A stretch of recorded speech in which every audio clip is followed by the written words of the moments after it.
নবীজি বলেন ওয়াতাকসুরাল হারাজ, কিয়ামতের আগে হত্যাকাণ্ড বেড়ে যাবে।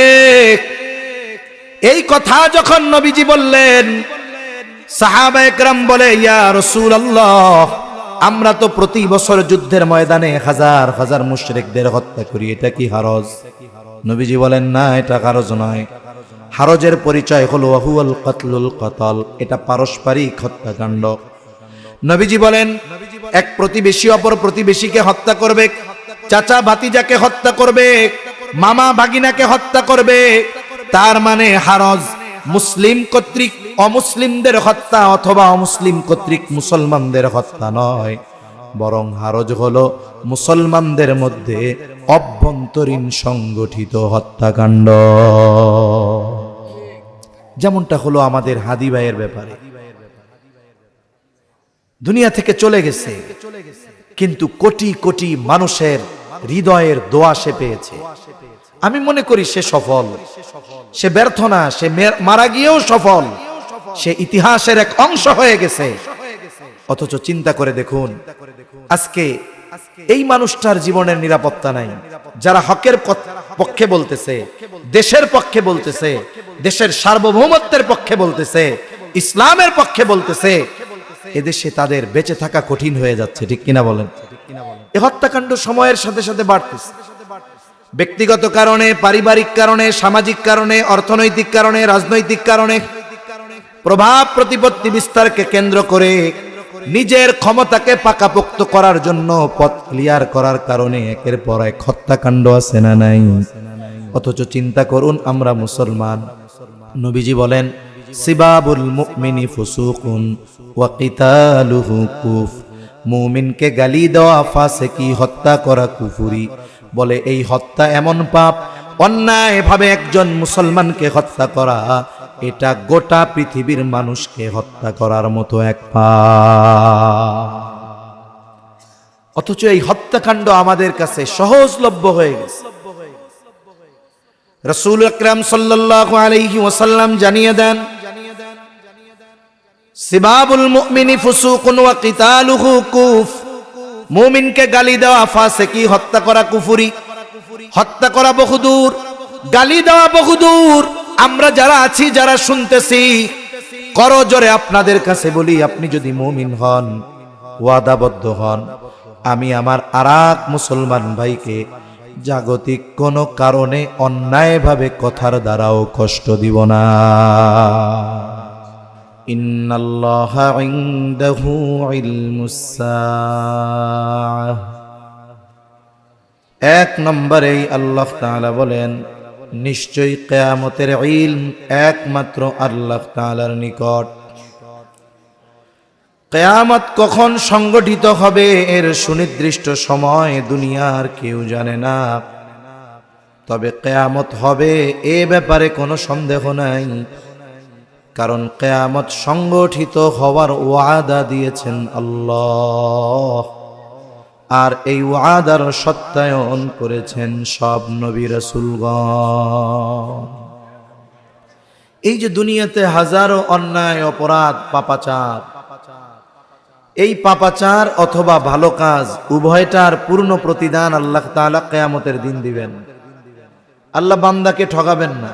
দুনিয়াতে যারা ভালো কাজ করে, নেকের কাজ করে, দ্বীনি কাজ করে, দ্বীনের জন্য জীবন দেয়, এই মানুষগুলোর পূর্ণ প্রতিদান দুনিয়াতে দেওয়া সম্ভব নয়। আল্লাহ দিবেন, তবে কবে? ওই কিয়ামতের দিন। এজন্য আল্লাহ তাআলা বলেন, ওয়া ইন্নামা তুওয়াফাউনা উজুরাকুম ইয়াউমাল কিয়ামাহ। আল্লাহ বলেন, কিয়ামতের দিন তোমাদের দুনিয়ার কর্মের পূর্ণ প্রতিদান দেওয়া হবে। এই জন্য কিয়ামত প্রতিষ্ঠিত হবে, সংগঠিত হবে, এর ওয়াদা দিয়েছেন আল্লাহ। তবে কখন সংগঠিত হবে, এই সংগঠিত হওয়ার সুনির্দিষ্ট সময় একমাত্র যিনি জানেন তিনি কে? কিয়ামতের উপরে আমাদের সবার ঈমান আছে, বিশ্বাস আছে না নাই? আছে। তবে কখন সংগঠিত হবে এটা নবীজিও জানেন না। কখন সংগঠিত হবে এটা ফেরেশতাদের সরদার, ওহীর বাহক জিবরাইল আলাইহিস সালামও জানেন না। আমাদের দেশে কিছু ভাইয়েরা আছে, তারা বলে নবীজি আলিমুল গায়েব, নবীজি হাজের নাজের।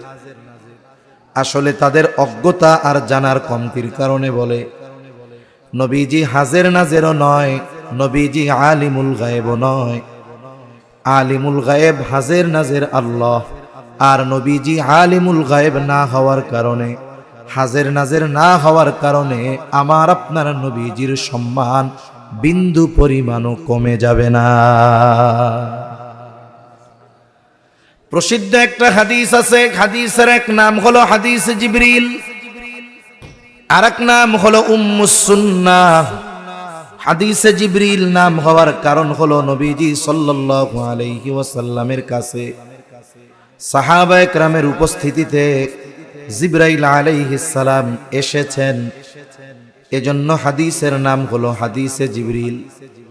আসার উদ্দেশ্য হলো সাহাবায়ে কেরামকে দ্বীনের মৌলিক বিষয়গুলো শিক্ষা দেওয়া। এই জন্য হাদিসের আরেক নাম হলো উম্মুস সুন্নাহ।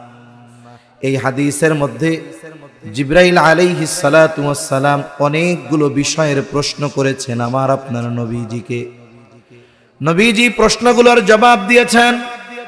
প্রশ্নগুলোর মধ্যে একটি প্রশ্ন ছিল আখবিরনি আনিস সাআহ, কিয়ামত কখন সংগঠিত হবে। প্রশ্ন করতেছে রূহুল আমিন, জবাব দিচ্ছেন রাহমাতুল লিল আলামিন। প্রশ্ন করতেছে ওহির বাহক, জবাব দিচ্ছেন ওহির ধারক। এই প্রশ্নের জবাবে নবীজি বলেন মাল মাসউলু আনহা বিআলামা মিনাস সাইল। কিয়ামত কখন হবে এই ব্যাপারে নবীজিকে প্রশ্ন করা হলো, নবীজি জবাব দেন এই ব্যাপারে যাকে প্রশ্ন করা হয়েছে তিনি প্রশ্নকারীর চাইতে বেশি জানেন না। তার মানে কেমন যেন নবীজি বলেন, ভাই জিবরিল, কিয়ামত কখন হবে এই ব্যাপারে তুমিও যা জানো আমিও তা জানি। তার মানে কিয়ামত কখন সংগঠিত হবে এর সুনির্দিষ্ট সময় তোমার যেমন জানা নাই আমারও তেমন জানা নাই। নবীজি সাল্লাল্লাহু আলাইহি ওয়াসাল্লাম জানেন না কিয়ামত কখন সংগঠিত হবে। তবে নবীজি আমাদেরকে কিয়ামতের কিছু আলামতের কথা জানিয়ে দিয়েছেন। আমি আপনাদের খেদমতে একটা হাদিস পাঠ করেছি, যেই হাদিসের মধ্যে নবীজি সাল্লাল্লাহু আলাইহি ওয়াসাল্লাম 6টি বিষয়ের কথা বলেছেন। কয়টা বিষয়? একটু জোরে কন্যা, কয়টা? 6টি বিষয়ের কথা নবীজি বলেছেন। শুধু তাই না, নবীজি বলেন এই 6টি বিষয় যতক্ষণ সংগঠিত না হবে ততক্ষণ পর্যন্ত কিয়ামত সংগঠিত হবে না। এই 6টা বিষয় আমরা অল্প সময়ের মধ্যে জানব। যে বিষয়গুলো আমল করার করব, যে বিষয়গুলো ছাড়ার ছাড়ব ইনশাআল্লাহ। কোন জোরে কোন ইনশাআল্লাহ, একেবারে খাঁটি ইনশাআল্লাহ বলছেন তো? আল্লাহ তৌফিক দান করেন। কারণ আমাদের দেশে অনেক সময় মানুষ না কইতে পারে না, না না বলে ইনশাআল্লাহ বলে। কথা বুঝেন নাই? মনে করেন এক এলাকায় দাওয়াত ও তাবলীগের সাথী ভাইয়েরা আসছে, চিল্লার জামাত নিয়ে আসছে। এখন ওনারা তো শুধু ভালো রান্না করবেন খাবেন এটা উদ্দেশ্য না। উদ্দেশ্য এটাও থাকে যে আমরা এখানে আসছি মেহনত চালাইয়া কমপক্ষে একটা জামাত চিল্লার জন্য বাইর করতে হবে, তাই না? এখন ওনারা ওনাদের মেহনত চালাইয়া যাচ্ছেন। একদিন আসরের পরে গাছতে বের হইছেন, একজন আমির সাহেবের কাছে এসে খবর দিছে, আমির সাহেব ওই যে পাশে খেলার মাঠ আছে, ওই জায়গায় কিছু ছেলে পেলে আছে, ম্যাট্রিক পরীক্ষা দিছে, কোনো কাম কাজ নাই, দিনভর ঘুরে ফেরে খায় দায়। ওদেরকে যদি কোনো মতে ধরে এক চিল্লায় নেওয়া যায় তাইলে হয়তো কিছু পরিবর্তন হবে। আমির সাহেব তো এরকম লোকই খুঁজে।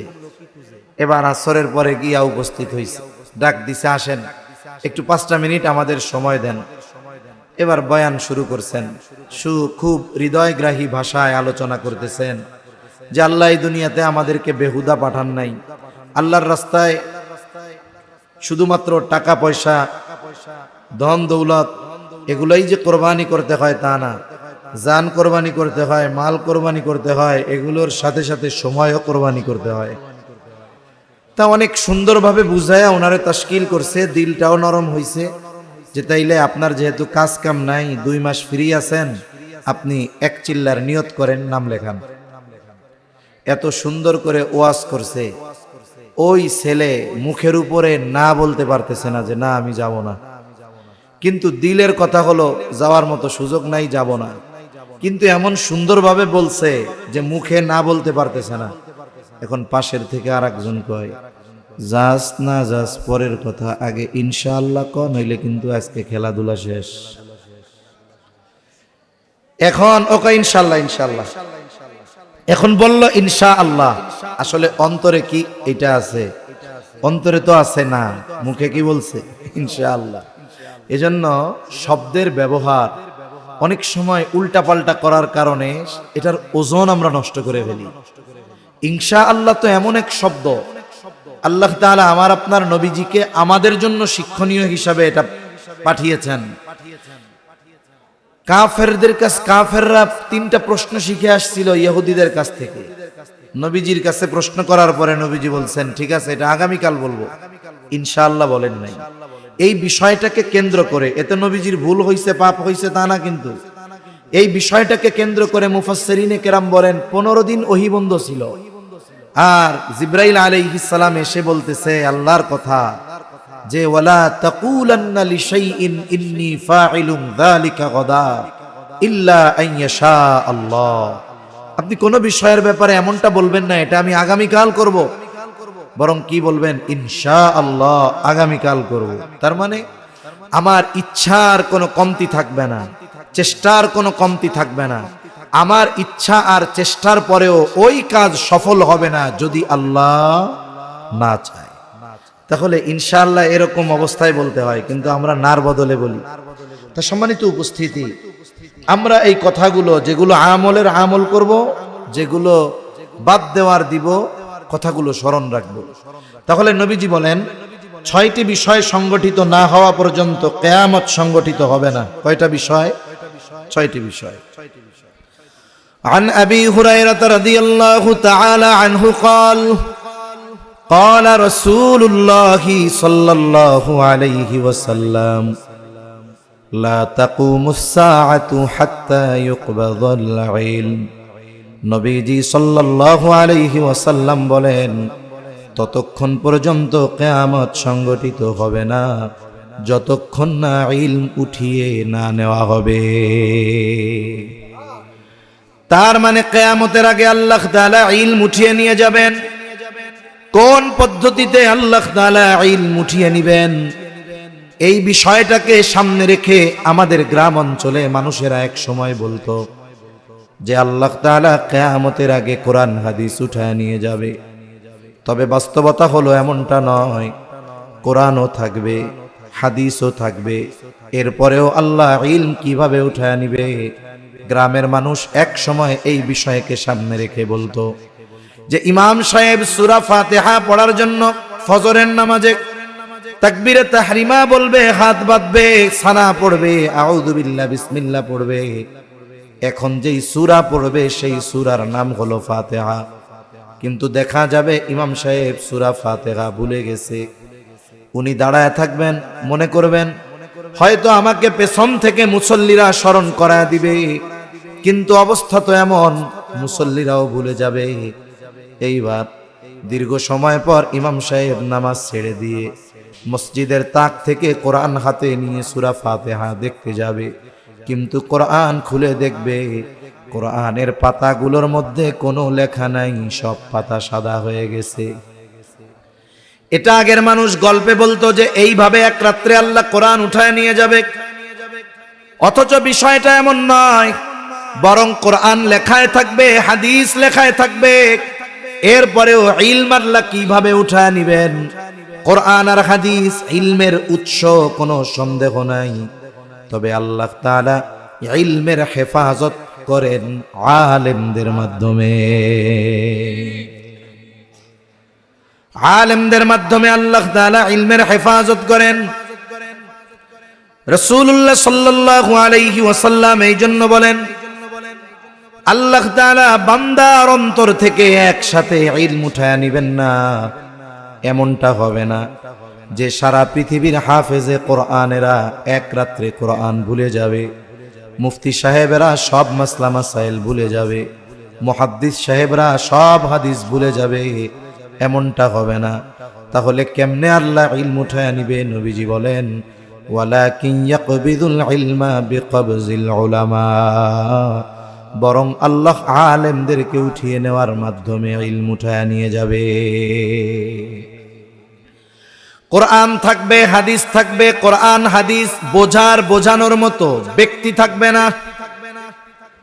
সময়ের সাথে সাথে এই অবস্থা কমতে থাকবে, কারণ আজ থেকে অতীতে যারা ছিলেন তাদের কোরআন হাদিসের বুঝ যেমন ছিল, এখন যারা আছে তাদের তেমন না।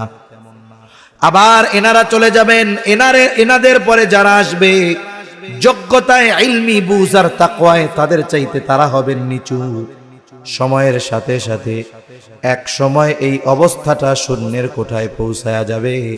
নবীজি বলেন ওই সময়টাতে মানুষেরা জাহেলদেরকে ধর্মীয় নেতা হিসাবে গ্রহণ করবে, তাদের কাছে ফতোয়া জিজ্ঞাসা করবে, আর ওই জাহেল মন গড়া ফতোয়া দিয়ে দিবে। ফতোয়া জিজ্ঞাসাকারী আর প্রদানকারী উভয়ে পথভ্রষ্ট হয়ে যাবে। এজন্য কোরআন লেখায় থাকবে। বরং এখন তো কোরআনুল কারীম আগের চাইতে আরো সুন্দর। আমরা ছোটবেলায় যে কোরআন পড়ছি, দেখা যাইতো অনেক সময় ছাপাখানার ভুলের কারণে কফ হয়ে যাইতো ফা, ফা হয়ে যাইতো কফ। যে জায়গায় একটা ফোঁটা পড়বে ছাপাখানার ভুলে দুইটা পড়ে গেছে। অথচ এখনের কোরআনগুলো কত সুন্দর, বাইন্ডিং করা, আবার কালার পেপার আলাদা আলাদা ভাবে কালার দেওয়া, বলে ওয়াজিব গুন্না হলুদ কালার, একফা গুন্না সবুজ কালার। পাতাগুলো নিউজ প্রিন্টের নয়, বলে এই পাতাগুলো পানিতে ভিজলেও কিছু হয় না। কিন্তু আফসোস, কোরআনের ছাপা লেখা চকচকা ঝকঝকা হয়েছে, কিন্তু বলেন তো সময়ের সাথে সাথে কোরআনের আমল কমেছে না বেড়েছে? চাকচিক্যতা বাড়ছে, আমল কমছে। নবীজি সাল্লাল্লাহু আলাইহি ওয়াসাল্লাম আর হাদিসে বলেন ইউশিকু আন ইয়াতিয়া আলান নাসি জামান লা ইয়াবকা মিনাল ইসলামি ইল্লা ইসমুহু ওয়া লা ইয়াবকা মিনাল কুরআনি ইল্লা রাসমুহু মাসাজিদুহুম আমিরাতুন ওয়া হিয়া খারাবুম মিনাল হুদা। নবীজি সাল্লাল্লাহু আলাইহি ওয়াসাল্লাম বলেন অচিরে এমন এক জামানা আসবে, এমন এক সময় আসবে যখন ইসলাম শুধু নামে থাকবে। মানুষকে যদি জিজ্ঞাসা করা হয় তোমার ধর্ম কি, তোমার দিন কি, বলবে ইসলাম। নিজের পরিচয় দিবে আমি মুসলিম, কিন্তু শুধু নামেই থাকবে মুসলিম, পরিচয় দিবে ধর্ম ইসলাম, কিন্তু ইসলামের নাম গন্ধ মানুষের মধ্যে থাকবে না, ইসলামী অনুশাসন থাকবে না। ব্যক্তি থেকে নিয়ে রাষ্ট্র, সংসার থেকে নিয়ে সংসদ, কোথাও ইসলাম নাই। আছে ব্যক্তিগত জীবনেও তো ইসলাম নাই। ইসলামের কিছু বিষয় আছে ব্যক্তি নিজে মানবে, কিছু বিষয় আছে বাস্তবায়নের জন্য শরঈ শাসন দরকার, সেটা একদিকে রাখলাম। কিন্তু ব্যক্তিগতভাবে যে বিষয়গুলো মানার সুযোগ আছে, আমরা ইসলামের ওই বিষয়গুলোও ঠিক মতো মানি না। এরপরে নবীজি বলেন ওয়ালা ইয়াবকা মিনাল কুরআনি ইল্লা রাসমুহু, ইসলাম থাকবে না, নামে থাকবে, কোরআন থাকবে, বলে শুধু লেখায় থাকবে, কিন্তু কোরআনের আমল মানুষের মধ্যে থাকবে না। আমল তো এক পাশে রাখেন, একটা সময় তো প্রত্যেকটা ঘরে সকালবেলায় সন্ধ্যাবেলায় কোরআনের তিলাওয়াত হতো, কিন্তু আফসোস এখন সকাল সন্ধ্যায় কোরআনের তিলাওয়াত আমাদের ঘরগুলোতে নাই। আমরা ছোটবেলায় দেখছি, তখন কারেন্ট ছিল না, মোবাইল ইন্টারনেট কিচ্ছু ছিল না, এক ভালো জীবন ছিল তখন। সকালবেলায় মানুষেরা তাড়াতাড়ি ঘুমায় যাইতো এশার নামাজের পর, লম্বা ঘুম। দেখা যাইতো সুবহে সাদিকের 1-1.5 ঘন্টা আগে মানুষের ঘুম ভেঙে যাইতো, মহিলারা উঠে যাইতো, উঠান ঝাড়ু দিয়ে পরিষ্কার করত, বাহির বাড়ি রাস্তাটাও ঝাড়ু দিয়ে দিত। এখনো সুবহে সাদিকের বাকি 40 মিনিট, আধা ঘন্টা। এবার বাড়ির পুরুষদেরকে ঘুম থেকে উঠায়া দিত। পুরুষেরা উঠে অজু করে, মহিলারা পুরুষেরা তাহাজ্জুদের সালাতে দাঁড়ায় যাইত। এখন তো ঘরের মধ্যে তাহাজ্জুদ এটা কল্পনা, অথচ একটা সময় ছিল প্রত্যেকটা মুসলমানের বাড়িতে তাহাজ্জুদ এটা স্বাভাবিক এক ইবাদত ছিল। নারী পুরুষ তাহাজ্জুদের সালাতে দাঁড়ায় যাইত, যায় নামাজে অপেক্ষমান।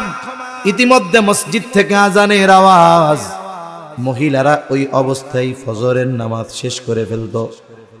আর পুরুষেরা বাড়ির অন্যান্য যারা ছিল সবাইকে ডেকে মসজিদে নিয়ে যাইত। মক্তব আর এই নামাজের জন্য প্রস্তুতি নিয়ে আমরা বের হয়ে যাইতাম। ফজরের নামাজ পড়ে আমরা মক্তবে, আর বাড়ির পুরুষেরা ফজরের পরে তাসবিহ তাহলিল শেষ করে বাড়িতে চলে আসতো। মধ্যে লম্বা একটা সময় আজান থেকে নিয়ে, এই সময়ের মধ্যে মহিলাদের নামাজ শেষ, কোরআন তিলাওয়াত শেষ। এইবার তারা হালকা নাস্তা, চা, মুড়ি, গুড় মুড়ি নিয়ে বাড়ির অন্যান্য পুরুষদের জন্য অপেক্ষায় থাকত। এইবার সকালের হালকা নাস্তা করবার পর মহিলারা সংসারের অন্য কাজে ব্যস্ত হয়ে যাইত। আর প্রতিটা পুরুষ কেউ বারান্দায়, কেউ বা কাচারি ঘরে কোরআন তিলাওয়াতের আমল শুরু করে দিত। প্রত্যেকটা মুসলমান বাড়িতে এই আমল ছিল এক সময়। পড়া শুদ্ধ হোক কিবা অশুদ্ধ সেটা পরে, কমপক্ষে সকালবেলা শুরু হতো কোরআন তিলাওয়াত দিয়ে। কমপক্ষে কোরআনের আয়াতগুলার নিচে হাতটা চালাইতো। যখন পড়া শেষ হতো কোরআনটারে বুক কপালে চুমা দিয়া এরপরে আবার গিলাফে রাখতো। সন্ধ্যায় আবার নামাবে। কিন্তু আফসোস, সময়ের সাথে সাথে এই তিলাওয়াত এখন নাই। আফসোসের কথা, আমল নাই, তিলাওয়াত নাই, বলে ওই কোরআনের প্রতি আজমত আর মোহাব্বত নাই। অনেক বাড়িতে কোরআন এতদিন তাকে রইছে, এক সময় উই পোকায় কেটে দিছে। এবার আইনা মসজিদে কয় হুজুর ধরেন বাঁচান। আবার কতজন 15 বছর আগে মা মারা গেছে, বাবা মারা গেছে, কোরআন বাইর করছিল, ওই যে বেঁধে রাখছে বাইর করে না, অপেক্ষায় আছে মা মরলে বাইর করবে। আছে না নাই?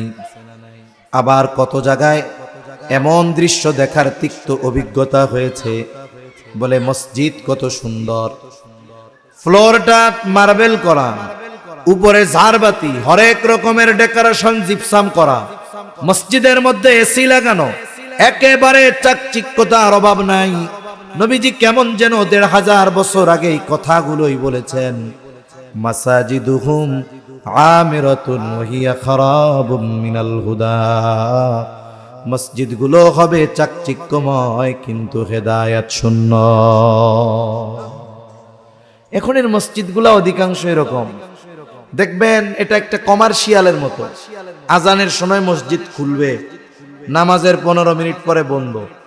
আর যদি কেউ আসে নামাজ পড়ার কোনো ব্যবস্থা নাই। আবার কিছু মসজিদে এমনটা দেখছি, এরকম চাকচিক্যময় মসজিদ, মসজিদের তাকে রাখা আছে কোরআন। মুসল্লিদের কোরআন পড়ার টাইম নাই, কারণ মসজিদ সাথে সাথে নামাজ শেষ বন্ধ হয়ে যায়। কোরআন তাকে থাকতে থাকতে ধুলা পড়তে পড়তে একটা সময় কোরআনের উপরে টিকটিকি তেলাপোকা পায়খানা করে রাখছে। কোরআন শরীফেরও যত্ন নাই, একটু গেলাপ পরাইতে পারে না, পরিচ্ছন্ন রাখতে পারে না। তাহলে কি হলো? বলে কোরআনের আমলও নাই, তিলাওয়াত নাই, কোরআনের প্রতি আজমত মোহাব্বত নাই। তাহলে এগুলো জিলু কিয়ামতের আগে ঝলঝলা ভূমিকম্প বেড়ে যাবে, ভূমিকম্প বাড়বে। 21 শতাব্দীতে ভূমিকম্প বেড়েছে, এটা ভূতত্ত্ববিদদের কথা। কেন ভূমিকম্প হয়? ভূতত্ত্ববিদরা বলে টেকটনিক প্লেটের নড়াচড়ার কারণে হয়। টেকটনিক প্লেটের নড়াচড়া, চাপ বা ঘর্ষণের কারণে ভূমিকম্প হয়। পৃথিবীতে প্রতিনিয়ত ভূমিকম্প হয়। ভূতত্ত্ববিদরা বলে প্রতিনিয়ত ভূমিকম্প হয়, ডেইলি 50,000-এর উপরে। তবে মাত্রা কম। কেন? ধাক্কা ধাক্কা আস্তে, ঘর্ষণ আস্তে, চাপ আস্তে, তবে মাঝে মধ্যে কয়েক সেকেন্ডের জন্য চাপটা একটু বেশি, ধাক্কাটা একটু বেশি, ঘর্ষণটা একটু বেশি। তখন কি হয় বলে, এই যে কয়েক সপ্তাহ আগে যেই ভূমিকম্প হয়েছে, মোটামুটি বিল্ডিং এর মধ্যে যারা ছিল তারা টের পেয়ে গেছে। ভূমিকম্প জমিনে সংগঠিত একটি বিপর্যয়, মুসিবত। এটা এমন এক বিপর্যয় যে দুনিয়ার সারা প্রযুক্তি মিলেও এটার পূর্বাভাস দেওয়ার ক্ষমতা রাখে না। স্বাভাবিক যখন কোনো বড় ঝড় হবে, এর আগে আবহাওয়াবিদরা সতর্কতা দেয় আমাদের। কেন বলে, স্যাটেলাইট আবহাওয়ার অবস্থা নির্ণয় করে আমাদেরকে একটা সতর্কতা দেয়। কি বলে? বলে এই ঘূর্ণিঝড়টা বঙ্গোপসাগর থেকে 1000 মাইল দক্ষিণে অবস্থান করতেছে, বা 1000 কিলোমিটার দক্ষিণে। গতিবেগ কত? বলে বাতাসের গতিবেগ ঘন্টায় 100 কিলোমিটার। এখন ওই উত্তর থেকে দক্ষিণে যদি বাতাস প্রবাহিত হয়, তাহলে উপকূলে আসতে ওই ঘূর্ণিঝড়টার সময় লাগবে 10 ঘন্টা। কয় ঘন্টা? বাতাসের দিক এবং গতি এই দুটো বিষয়কে নির্ণয় করে তখন ওই আবহাওয়াবিদরা বলে যে বঙ্গোপসাগর থেকে 100 মাইল দক্ষিণে, 100 কিলোমিটার দক্ষিণে আছে, বাতাসের গতিবেগ ঘন্টায় 100 কিলোমিটার। এই হিসাবে আগামীকাল সকাল 10টা নাগাদ এটা উপকূলে আঘাত হানতে পারে। এরকম খবর শুনছেন না আপনারা? এজন্য উপকূলে অবস্থানকারী সকলকে 7 নম্বর সতর্কতা সংকেত দেখাতে বলা হয়েছে। উপকূলে বসবাসকারী সকলকে নিরাপদে সরিয়ে নিতে বলা হয়েছে। এই মুসিবতের একটা সময় পাওয়া যায়, আল্লাহ তাআলা জ্ঞান দিবেন এই জ্ঞানকে কাজে লাগিয়ে। কিন্তু ভূমিকম্প এটা এমন এক মুসিবত, বিপর্যয়, বলে সংগঠিত হওয়ার 1 সেকেন্ড আগেও কেউ জানে না যে এখন ভূমিকম্প হবে। এই অবস্থা এমন এক বিপর্যয় কেন হয়? ভূতত্ত্ববিদরা বলে টেকটনিক প্লেটের নড়াচড়া বেড়ে যাওয়ার কারণে। টেকটনিক প্লেটের নড়াচড়া বাড়ে কেন? এই জবাব তাদের কাছে নাই। এ জবাব দিয়েছেন আল্লাহ। কে? জোরে বলেন, আরো জোরে, কে? আল্লাহ তাআলা বলেন, যাহারাল ফাসাদু ফিল বাররি ওয়াল বাহরি বিমা কাসাবাত আইদিন নাস লিয়ুযীকাহুম বা'দাল্লাযী আমিলু লাআল্লাহুম ইয়ারজিউন। আল্লাহ তাআলা বলেন, জলে স্থলে যত ধরনের বিপর্যয় হয়, সব বিপর্যয় এগুলো মানুষের হাতের কামাই। তার মানে এগুলো হওয়ার কারণ হলো আমাদের পাপ। আল্লাহ তাআলা বলেন, বান্দারে, যেই পরিমাণ পাপ তোমরা করো সেই পরিমাণ শাস্তি আমি আল্লাহ তোমাদের দেই না। যেই পরিমাণ পাপ আমরা করি, যদি ওই পরিমাণ শাস্তি আসতো তাহলে পৃথিবীতে আবার একটা মহাপ্লাবন হয়ে যাইত। আল্লাহ বলেন, লিউযীকাহুম বা'দাল্লাযী আমিলু, আমাদের পাপ সমূহের থেকে সামান্য পাপের সামান্য কিছু স্বাদ আল্লাহ আমাদের আস্বাদন করায়। সামান্য পাপের শাস্তি আল্লাহ আমাদের আস্বাদন করান, এটা অতি সামান্য। তবে যেই শাস্তি আল্লাহ দেন এটা আমাদেরকে মেরে ফেলার জন্য দেন না। কেন দেন? আল্লাহ তাআলা বলেন, লাআল্লাহুম ইয়ারজিউন। এই যে শাস্তি দেওয়া হয়, পানিতে কি হয়? বলে জলোচ্ছ্বাস হয়, সিডর হয়, আয়লা হয়, লাইলা হয়। স্থলে কি হয়? বলে ভূমিকম্প, ভূমিধস, অতিবৃষ্টি, অনাবৃষ্টি, অতি খরা। কেন হয়? আল্লাহ বলেন, লাআল্লাহুম ইয়ারজিউন। এই যে শাস্তি আল্লাহ সাধন করান, এটার উদ্দেশ্য হলো বান্দা যেন পাপের পথ পরিহার করে আল্লাহর পথে প্রত্যাবর্তন করে। যেমন একজন ছাত্র যদি অন্যায় করে, শিক্ষক তাকে শাস্তি দিল অন্যায়ের কারণে, বাবা শাস্তি দিল সন্তানকে অন্যায়ের কারণে। দেখা গেল শাস্তি দেওয়ার পরে ওই অন্যায় ছাড়ে নাই, আরো বাড়াইছে। ওই অন্যায় এখনো ছাড়ে নাই, আরো বাড়ছে। বলেন তো, পরবর্তীতে ওই অন্যায়ের কারণে শাস্তির মাত্রা আগের চাইতে কম হবে না বেশি হবে? আল্লাহ তাআলা বলেন, বান্দা কেন শাস্তি আস্বাদন করাইলাম? লাআল্লাহুম ইয়ারজিউন, যাতে করে তোমরা প্রত্যাবর্তন করো, পাপের পথ থেকে ফিরো। গুনার পথ থেকে ফিরো, শয়তানের পথ থেকে ফিরে যেন তোমরা আল্লাহর পথে চলে আসো এই জন্য। কিন্তু বলেন তো 5.7 মাত্রার ভূমিকম্প হয়েছে, কি অবস্থা। আমি তখন ঢাকার মধ্যে, মনে হইতেছিল এখনই ছাদ আমার উপরে পড়ে যাবে। খাট কাঁপতেছিল, শোকেসগুলো বাড়ি খাচ্ছিল, বাহিরে মানুষের আর্তনাদ চিৎকার, সব মানুষ ভয়ে বের হয়ে আসছে। মনে হচ্ছিল যেন কিয়ামত হয়ে গেছে, এমন এক অবস্থা। তাহলে আল্লাহ এই পরিস্থিতি কেন সৃষ্টি করলেন? যাতে আমরা আল্লাহর দিকে ফিরি। এখন বলেন তো, এই ভূমিকম্প তো হলো, কিন্তু আমাদের মসজিদগুলোতে ফজরের নামাজে মুসল্লি বেড়েছে নাকি? আল্লাহ তো দিছিলেন যে মসজিদমুখী হও, এই জন্য। চায়ের দোকানে অহেতুক আড্ডা কমেছে নাকি? মানুষের উপরে জুলুম অত্যাচার এগুলো কমেছে নাকি? বলে না না, কিছুই কমে নাই, বরং আমরা তো দেখি আরো বাড়ে। তাহলে মনে রাখবেন, 5.7 মাত্রার ভূমিকম্প যদি আমাকে মসজিদে না আনতে পারে, যদি আমাকে পাপের থেকে ফেরাতে না পারে, অপেক্ষায় থাকতে হবে। এরপরে যেটা আসবে সেটার মাত্রা আগের চাইতে আরো বাড়বে। এজন্য ভূমিকম্প বাড়বে, কিয়ামতের আগে পাপাচার বাড়বে এজন্য। তবে হ্যাঁ, পাপের আধিক্যতা যখন হবে, তখন ভালো মানুষ যারা পাপাচারে লিপ্ত নয় তারাও হয়তো ধ্বংস হয়ে যাবে। নবী যখন বলতেছিলেন এই কথা, সাহাবা একরাম বলেন, ইয়া রাসূলুল্লাহ, আমাদের মধ্যে ভালো মানুষ থাকার পরেও আমরা ধ্বংস হয়ে যাব? ভালো মানুষ থাকবে এরপরেও ধ্বংস হব কেন? নবীজি বলেন, পাপের আধিক্যের কারণে। তবে হ্যাঁ, যারা ভালো কাজ করে, নেকের কাজ করে, আল্লাহর পথে আছে, দ্বীনের পথে আছে, যদি পাপের আধিক্যর কারণে শাস্তি আসেও, মারাও যদি যায়, সে আল্লাহর কাছে বলতে পারবে, আল্লাহ, আমি নিজে ভালো কাজ করেছিলাম, আমার অধীনস্থদেরকে ভালো কাজের আদেশ করেছিলাম, আয় আল্লাহ, আমার এই শক্তি ছিল না, ক্ষমতা ছিল না সমাজ থেকে পাপ দূর করা, রাষ্ট্র থেকে পাপ দূর করা, কিন্তু আপনি যতটুকু ক্ষমতা দিয়েছেন আমি চেষ্টা করেছি, হয়তো এই কারণে কিয়ামতে নাজাত পাওয়া যেতে পারে। এজন্য ভূমিকম্পের কারণ যেটা পাপ, আমাদের দ্বারা যেন এটা সংগঠিত না হয়। আল্লাহ তৌফিক দান করেন।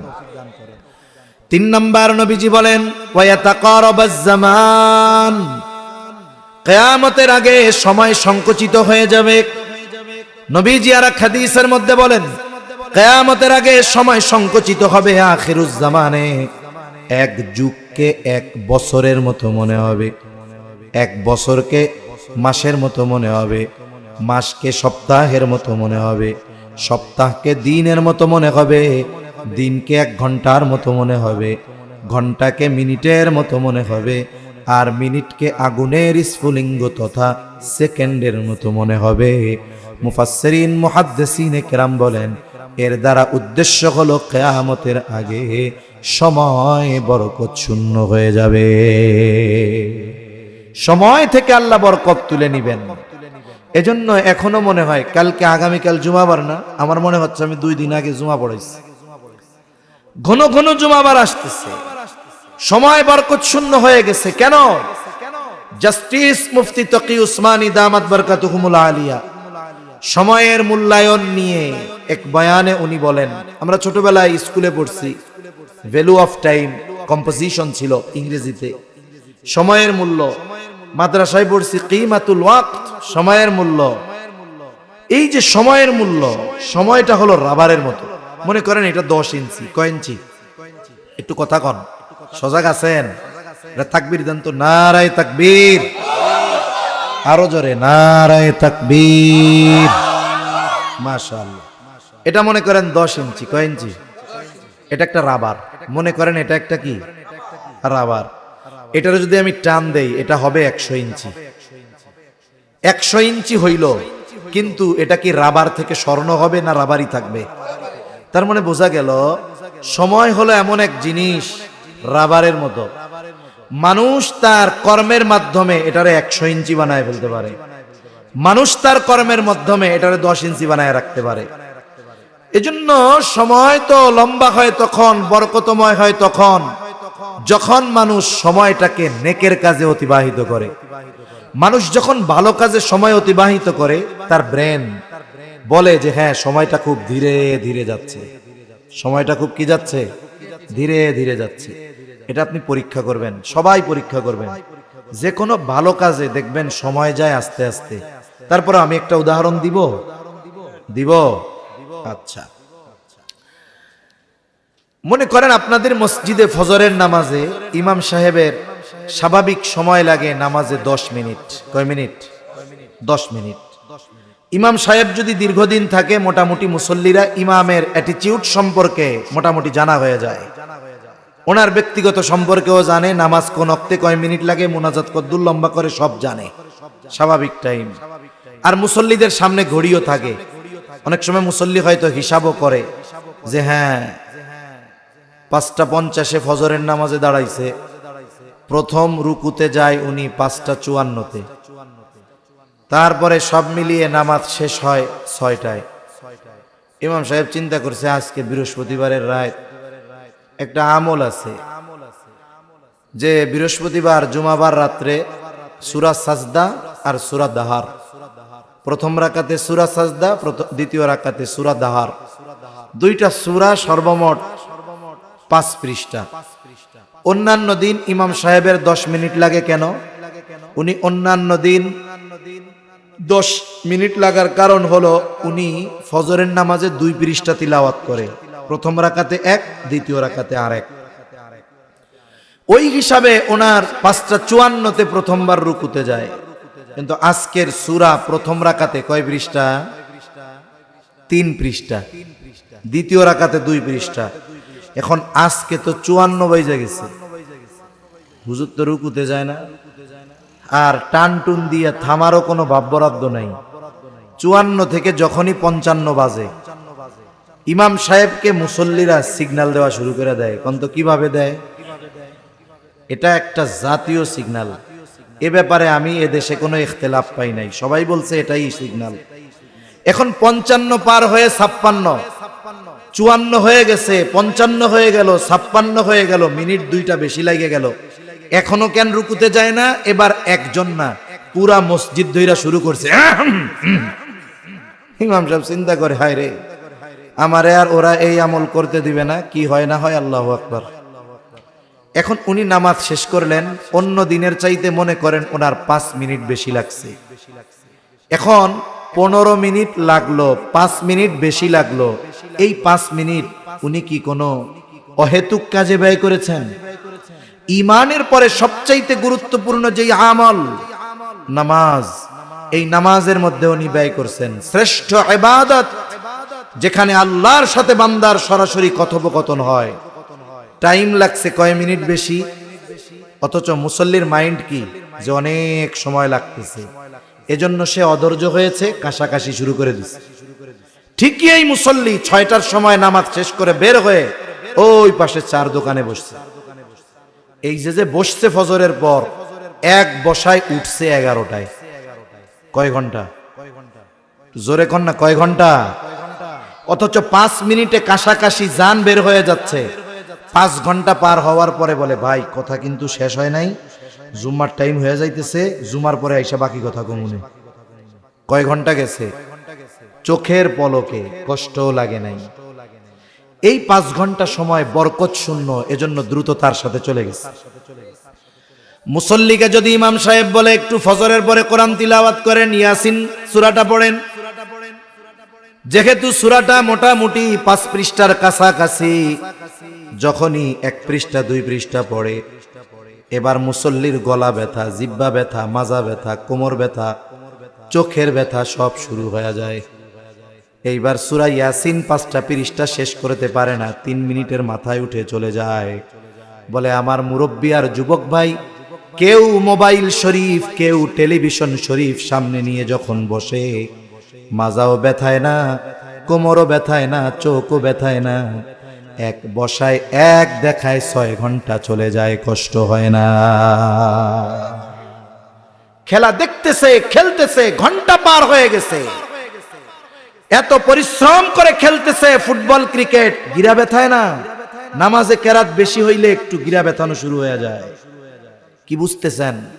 ওই সময়গুলো অহেতুক গুনার কাজে এজন্য দ্রুততার সাথে চলে যাচ্ছে।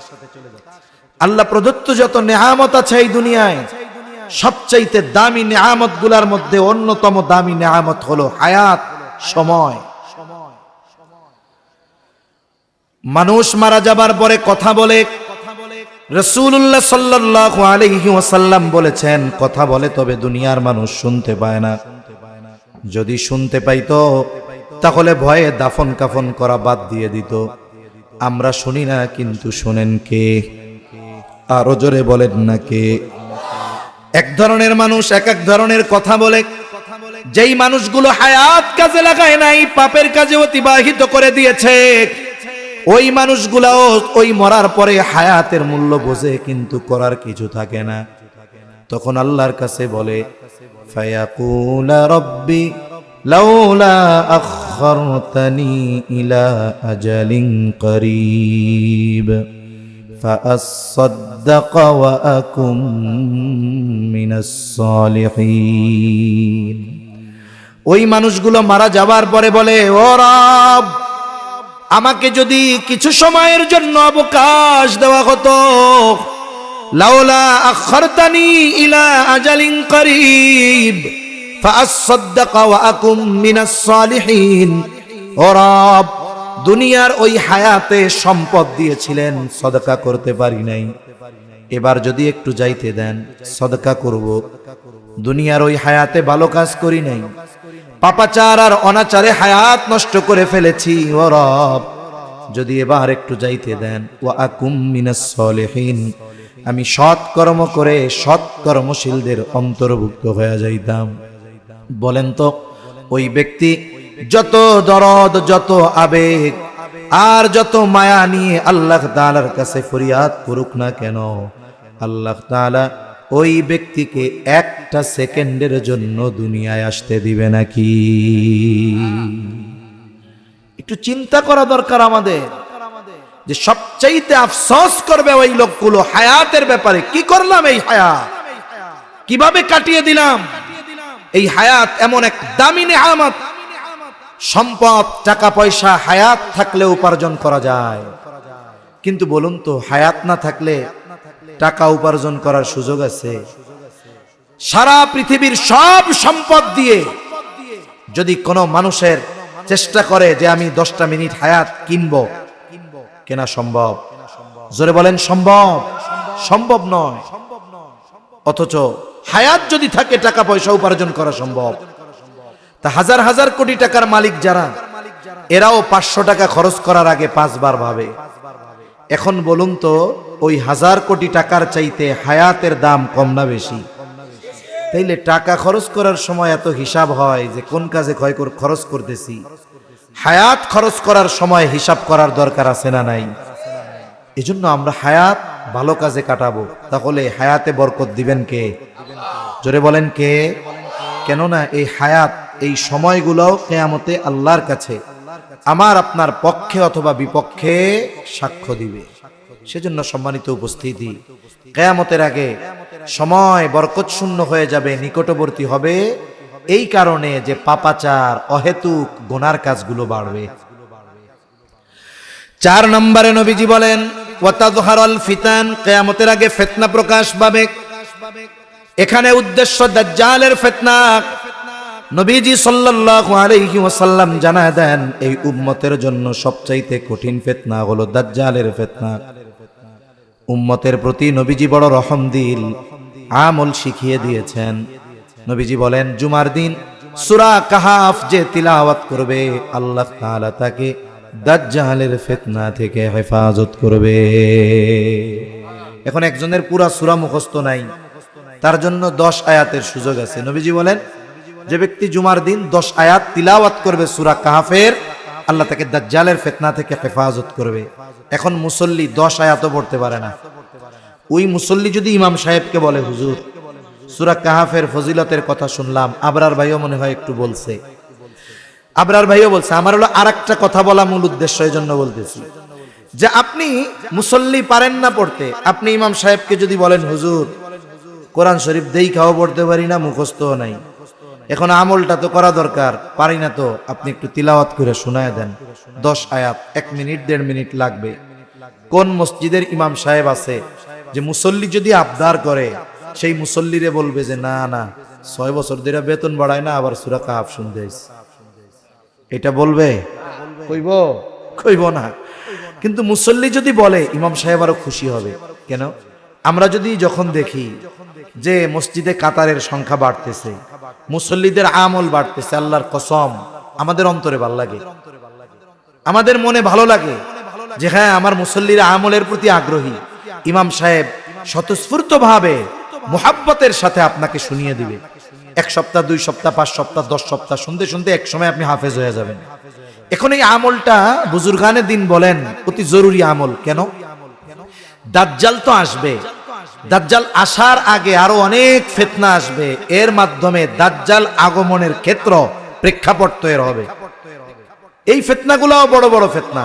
বুজুর্গানে দিন বলেন ওই সময়ও যারা সূরা কাহাফের আমল করবে ইনশাআল্লাহ, যেই আমলের মাধ্যমে আল্লাহ বান্দাকে দাজ্জালের মতো বড় ফিতনা থেকে হেফাজত করবে, বান্দা যদি ওই আমল অব্যাহত রাখে, দাজ্জাল আগমনের আগে যত ফিতনা আসবে ইনশাআল্লাহ এই আমলের বরকতে আল্লাহ ওই সমস্ত ফিতনা থেকে আমলকারীকে হেফাজত করবে। একের পর এক ফিতনা কিন্তু আস্তে আস্তে আসতেছে, এজন্য আমরা এই আমলটা খুবই গুরুত্ব দিয়ে করব। কোন কয় নম্বরটা কইছেন? ইনশাআল্লাহ। কয় নম্বরটা কইছেন? তালে তালে কইছেন নি? মানে তালে তালে ইনশাআল্লাহ বলছেন না দিল থেকে? আমি দিলের থেকে বললাম, চেষ্টা সর্বোচ্চ করব, তৌফিক আল্লাহ তাআলা। 5 নাম্বার নবীজি বলেন ওয়াতাকসুরাল হারাজ, কিয়ামতের আগে হত্যাকাণ্ড বেড়ে যাবে। এই কথা যখন নবীজি বললেন, সাহাবায়ে কেরাম বলে ইয়া রাসূলুল্লাহ, আমরা তো প্রতি বছর যুদ্ধের ময়দানে হাজার হাজার মুশরিকদের হত্যা করি, এটা কি হারজ? নবীজি বলেন না, এটা হারজ নয়। হারজের পরিচয় হলো ওয়াহুয়াল কাতলুল কাতাল, এটা পারস্পরিক হত্যাকাণ্ড। নবীজি বলেন এক প্রতিবেশী অপর প্রতিবেশীকে হত্যা করবে, চাচা ভাতিজাকে হত্যা করবে, মামা ভাগিনাকে হত্যা করবে, তার মানে হারজ মুসলিম কর্তৃক অমুসলিমদের হত্যা অথবা অমুসলিম কর্তৃক মুসলমানদের হত্যা নয়, বরং হারজ হলো মুসলমানদের মধ্যে অভ্যন্তরীণ সংগঠিত হত্যাকাণ্ড। যেমনটা হলো আমাদের হাদি ভাইয়ের ব্যাপারে। দুনিয়া থেকে চলে গেছে, কিন্তু কোটি কোটি মানুষের হৃদয়ের দোয়া সে পেয়েছে। আমি মনে করি সে সফল, সে ব্যর্থ না, সে মারা গিয়েও সফল, সে ইতিহাসের এক অংশ হয়ে গেছে। অথচ চিন্তা করে দেখুন আজকে এই মানুষটার জীবনের নিরাপত্তা নাই। যারা হকের পক্ষে বলতেছে, দেশের পক্ষে বলতেছে, দেশের সার্বভৌমত্বের পক্ষে বলতেছে, ইসলামের পক্ষে বলতেছে, এদেশে তাদের বেঁচে থাকা কঠিন হয়ে যাচ্ছে। ঠিক কিনা বলেন? এই হত্যাকাণ্ড সময়ের সাথে সাথে বাড়তেছে। ব্যক্তিগত কারণে, পারিবারিক কারণে, সামাজিক কারণে, অর্থনৈতিক কারণে, রাজনৈতিক কারণে, প্রভাব প্রতিপত্তি বিস্তারকে কেন্দ্র করে নিজের ক্ষমতাকে পাকাপোক্ত করার জন্য পথ ক্লিয়ার করার কারণে একের পর এক হত্যাকাণ্ড আছে না নাই? অথচ চিন্তা করুন আমরা মুসলমান। নবীজি বলেন সিবাবুল মুমিনি ফুসুকুন ওয়া কিতালুহু কুফর, মুমিনকে গালি দেওয়া ফাসিকি, হত্যা করা কুফরি। বলে এই হত্যা এমন পাপ, অন্যায়ভাবে একজন মুসলমানকে হত্যা করা এটা গোটা পৃথিবীর মানুষকে হত্যা করার মতো এক পাপ। অথচ এই হত্যাকাণ্ড আমাদের কাছে সহজলভ্য হয়ে গেছে। রাসূল আকরাম সাল্লাল্লাহু আলাইহি ওয়াসাল্লাম জানিয়ে দেন সিবাবুল মুমিনি ফুসুকুন ওয়া কিতালুহু কুফর, মুমিনকে গালি দেওয়া ফাসিকি, হত্যা করা কুফরি। হত্যা করা বহুদূর, গালি দেওয়া বহুদূর। আমরা যারা আছি, যারা শুনতেছি, করজোরে আপনাদের কাছে বলি, আপনি যদি মুমিন হন, ওয়াদাবদ্ধ হন, আমি আমার আরেক মুসলমান ভাইকে জাগতিক কোনো কারণে অন্যায়ভাবে কথার দ্বারাও কষ্ট দিব না। আরে ভাই, দল আলাদা আলাদা হোক, এটা একটা রাজনৈতিক সৌন্দর্য। সবাই যদি এক দলের হয়, যেমনটা পতিত সরকার চেয়েছিল। অতীতে যারা ছিল তারা কি চাইছে? সবাই আমার দলের হয়ে যাক। তাহলে রাষ্ট্র চলবে? কথা বলে না। রাষ্ট্র চলবে? রাষ্ট্র চলবে না। দল অনেক হবে, এটা একটা রাজনীতি।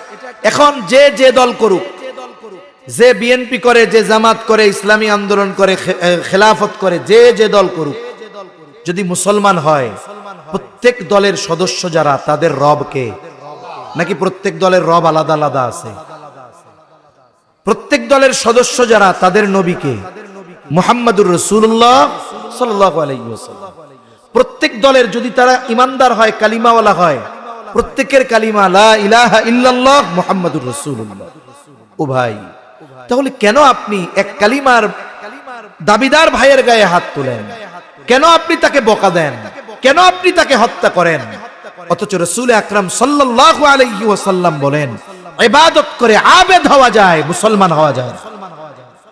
আর আল্লাহ তাআলা বলেন নাই যে ওয়ালা তামুতুন্না ইল্লা ওয়া আনতুম আবেদুন, তোমরা আবেদ না হয়ে মরো না, এটা বলছে আল্লাহ? আল্লাহ বলেছেন ওয়ালা তামুতুন্না ইল্লা ওয়া আনতুম মুসলিমুন, তোমরা মুসলমান না হয়ে মৃত্যুবরণ করিও না। একেবারে অল্প সময় শেষ করে দিব ইনশাআল্লাহ।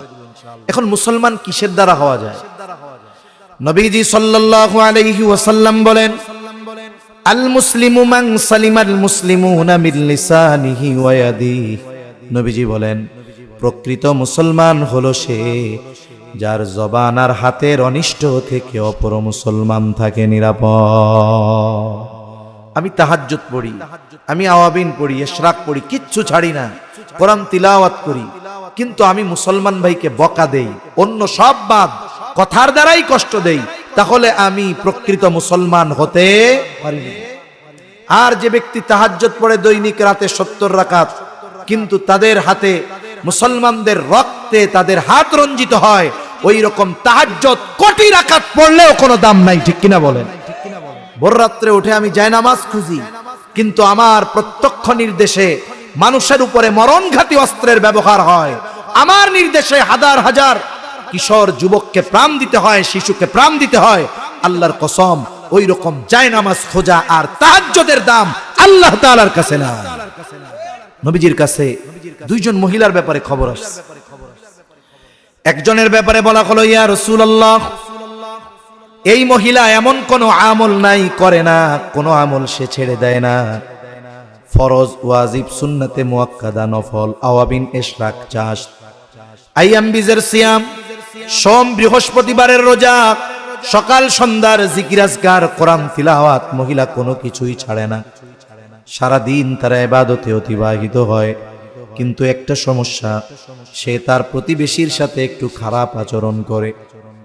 আরেকজন মহিলা বলে, যা না করলে নয়, এর বেশি করে না, সারা দিনে শুধু ফরজ, ওয়াজিব, সুন্নাতে মুআক্কাদা, এর বাইরে নফল কোনো ইবাদত নাই, নামাজ নাই, তিলাওয়াত নাই, জিকির আজকার নাই, নফল কোনো রোজা নাই, কিন্তু সে তার প্রতিবেশীর সাথে ভালো আচরণ করে। ইয়া রাসূলুল্লাহ, এই দুই মহিলার মধ্যে কে উত্তম? নবীজি যে বেশি ইবাদত করে তার কথা বলেন নাই, নবীজি বলেন যেই মহিলা তার প্রতিবেশীর সাথে ভালো আচরণ করে ওই মহিলা উত্তম। তাহলে ইবাদত দিয়ে উত্তম হওয়া যায় না, আখলাক দিয়ে উত্তম হওয়া যায়। এজন্য আমরা ইবাদত যতটুকু না করলেই নয় করব, কিন্তু মানুষের সাথে আখলাক, আচার আচরণ, ব্যবহার, এগুলোকে উন্নত করব, কোন ইনশাআল্লাহ। 6 নম্বর নবীজি বলেন, হাত্তা ইয়াকসুরা ফীকুমুল মালু ফায়াফিদু, কিয়ামত ততক্ষণ পর্যন্ত সংগঠিত হবে না যতক্ষণ না মানুষের মাল সম্পদ উপচিয়ে না পড়বে। মুহাদ্দিসিনে কেরাম বলেন, এই অবস্থা হবে ঈসা আলাইহিস সালামের পুনরাগমনের পর। ওনার প্রথম মূল আগমন হয়ে গেছে, এরপরে হবে পুনরাগমন। কখন? বলে দাজ্জাল আসবে যখন। ঈসা আলাইহিস সালাম দাজ্জালকে হত্যা করবে, এরপরে তিনি গোটা পৃথিবীতে ইসলামের দাওয়াত দিবেন। ওনার উপরে এক কিতাব নাজিল হয়েছিল, যেই কিতাবের নাম হলো ইনজিল, কিন্তু তিনি ইনজিলের দাওয়াত দিবেন না, উনি খ্রিস্ট ধর্মের দাওয়াত দিবেন না, তিনি কোরআনের দাওয়াত দিবেন, ইসলামের দাওয়াত দিবেন। ওনার সময় এই দাওয়াত গোটা পৃথিবীর আনাচে কানাচে ছড়িয়ে পড়বে, একজন ব্যক্তিও গোটা পৃথিবীর মধ্যে অমুসলিম থাকবে না। এমনটা হবে না, দিলে একটা মুখে আর একটা, এমন না। একেবারে ইমানদার মুত্তাকি হবে, তার অন্তর আর জবানের সাথে মিল থাকবে। আর আল্লাহর ওয়াদা, ওয়ালাউ আন্না আহলাল কুরা আমানু ওয়াত্তাকাউ লাফাতাহনা আলাইহিম বারাকাতিন মিনাস সামাই ওয়াল আরদ।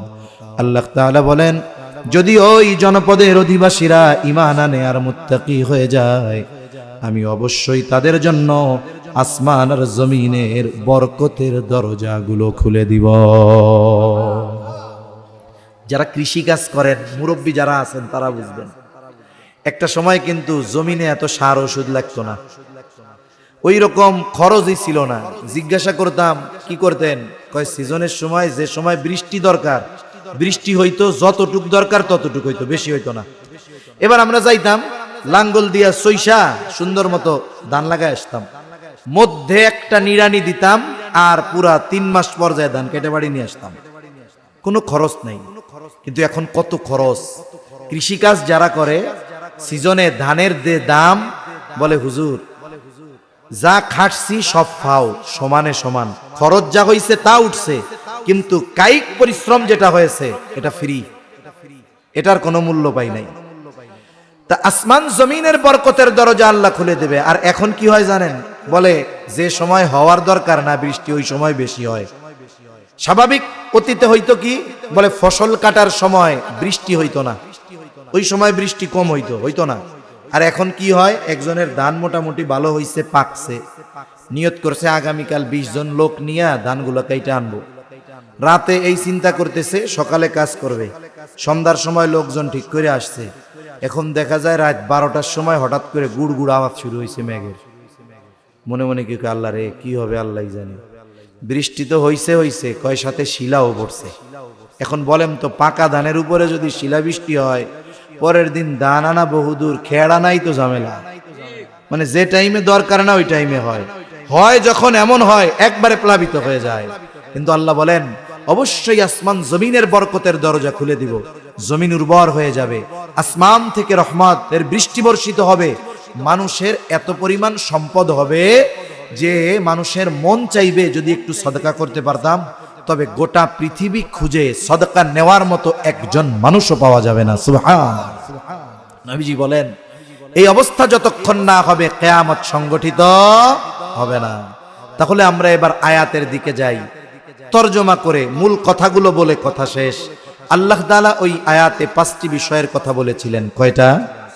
কিয়ামত কখন সংগঠিত হবে, আল্লাহ বলেন নিশ্চয়ই কিয়ামতের ইলম সংগঠিত হওয়ার সুনির্দিষ্ট সময়ের জ্ঞান একমাত্র কার কাছে? আল্লাহর কাছে। নবীর কাছেও নাই, জিবরাইল আলাইহিস সালামের কাছেও নাই।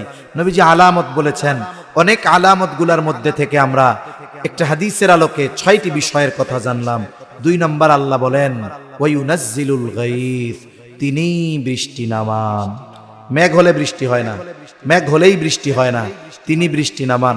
অনেক সময় আমরা দেখি গোটা আকাশ কালো মেঘাচ্ছন্ন হয়ে গেছে, মানুষ চিন্তা করতেছে কাম সারছে, আজকে যে বৃষ্টি নামবে হাঁটু পানি হয়ে যাবে। কিন্তু একটু পরে কি দেখা গেল, একেবারে পরিষ্কার, বৃষ্টির ফোঁটাও পড়েনি। অথচ অনেক সময় এমন হয় গোটা আকাশে কোথাও মেঘ নাই, এমন নামা নামছে, শুকনা জায়গায় মাজা বানি। হয় কি হয় না? তাহলে বৃষ্টি কি মেঘের জন্য হয় না আল্লাহ দেয়? আল্লাহই বৃষ্টি নামান। ওয়ায়ালামু মা ফিল আরহাম, মায়ের গর্ভে ছেলে না মেয়ে এটা দুনিয়ার কেউ জানে না, জানে কে? আর একজনে বলবে, হুজুর বলে কি, আমি দেখি নাতি হওয়ার 3 মাস 2 মাস আগে জানছি এটা ছেলে হবে। না না গো, আপনি জানছেন কখন? যখন আল্লাহ তাআলা আপনার নাতিকে মায়ের পেটে একটা আকৃতি দিছে। কিন্তু আপনার নাতি কি একবারে পোলা হইয়াই বাপের থেকে মার পেটের মধ্যে গেছে নাকি? কি গেছিল? বলে একটু শুক্রকীট। আল্লাহ তাআলা এটাকে কুদরতি প্রসেসিং এ এটারে এক সময় বানাইছেন রক্তপিণ্ড, এক সময় ছিল মাংসের টুকরা। বলেন তো দুনিয়ার কোন বিজ্ঞান আর আল্ট্রাসোনোগ্রাফি মেশিন আছে যে ওই রক্তের পিণ্ড আর মাংসের টুকরা রিচার্জ করে বলবে এটা ছেলে হবে না মেয়ে হবে? আছে? নাই। এরপরে আল্লাহ তাআলা বলেন, ওমা তাদরি নাফসুম মাযা তাকসিবু গাদা, কেউ জানে না আগামীকাল সে কি উপার্জন করবে। এজন্য মানুষের বর্তমান যে অবস্থা দুই ধরনের হয়। জাগতিক হিসাবেই ধরেন, একটা মানুষ টাকা পয়সাওয়ালা হয়, সম্পদওয়ালা হয়, পদ পদবীওয়ালা হয়, পাওয়ার থাকে অনেক। এগুলো দিছে কে? জোরে বলেন কে? যেহেতু আল্লাহ দিছে এই নিয়ামত, ওই ব্যক্তির কি করতে হবে? শুকর। কি করতে হবে? সে হবে শাকের, কৃতজ্ঞতা প্রকাশকারী, যে না আমার রব আমারে দিছে। কিন্তু আফসোস, যাদের এগুলো থাকে অধিকাংশ সময় এরা শুকর করে না, এরা ফখর করে।